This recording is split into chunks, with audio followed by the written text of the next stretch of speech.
আসসালামু আলাইকুম রহমতুল্লাহি আবরকাতু। প্রিয় দিনী ভাই ও বোনেরা, আশা করি আল্লাহর অশেষ রহমতে আপনারা সকলে ভালো আছেন। আলহামদুলিল্লাহ, আবারও আপনাদের সামনে হাজির হয়েছি নতুন একটা গুরুত্বপূর্ণ ইসলামিক আলোচনা নিয়ে।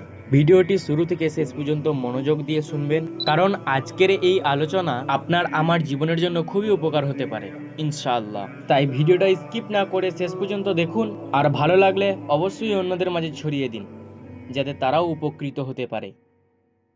হজরত আবু বকর রাদিয়াল্লাহু তাআলা আনহুর দয়ার ঘটনা। হজরত আবু বকর রাদিয়াল্লাহু তাআলা আনহু খলিফা হওয়ার পর খুব সাধারণ জীবনযাপন করতেন। প্রত্যেক দিন ফজরের নামাজ শেষে তিনি চুপচাপ শহরের বাইরে একটি ছোট্ট ঘরে যেতেন। কেউ জানতো না তিনি সেখানে কি করেন। একদিন হজরত ওমর রাদিয়াল্লাহু তাআলা আনহু কৌতূহলবশত তার পিছু নিল। তিনি দেখলেন আবু বকর রাদিয়াল্লাহু তাআলা আনহু একটি অন্ধ বৃদ্ধর ঘরে ঢুকলেন। ঘরের ভিতরে গিয়ে তিনি ঝাড়ু দিলেন, ঘর পরিষ্কার করলেন, পানি ভরে রাখলেন এবং খাবার তৈরি করলেন। তার সাথেও বৃদ্ধকে নিজের হাতে খাইয়ে দিলেন। সব কাজের শেষে তিনি নিঃশব্দে চলে গেলেন। হযরত ওমর রাদিয়াল্লাহু তাআলা আনহু অবাক হয়ে গেলেন। পরের দিন তিনি নিজেই ঘরে এলেন, ভাবলেন তিনিই সব করবেন। তিনি খাবার তৈরি করলেন এবং বৃদ্ধকে দিলেন। বৃদ্ধ খাবার মুখে নিয়ে বলল, আজ যে এসেছে সে কি আগের মানুষটা নয়? ওমর রাদিয়াল্লাহু তাআলা আনহু জিজ্ঞাসা করলেন, আপনি কিভাবে বুঝলেন?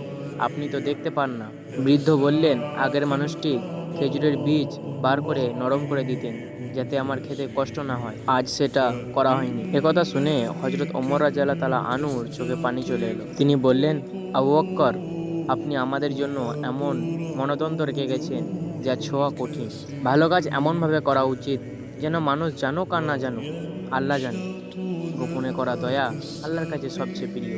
তো এই ছিল আজকের ভিডিও। যদি আপনার এই ভিডিওটা সামান্য হলেও ভালো লেগে থাকে এবং আপনার সামান্য হলেও উপকারে আসে, তাহলে ভিডিওটাতে একটি লাইক দিন আর আপনার মূল্যবান বক্তব্য কমেন্টে জানাতে ভুলবেন না। এবং এমন আরও সুন্দর উপকারী ভিডিও পেতে আমাদের সাথে যুক্ত থাকুন। আল্লাহ হাফেজ। আবারও দেখা হবে নতুন কোনো ভিডিওতে। ততক্ষণ পর্যন্ত ভালো থাকবেন, সুস্থ থাকবেন। আসসালামু আলাইকুম ওয়া রাহমাতুল্লাহ।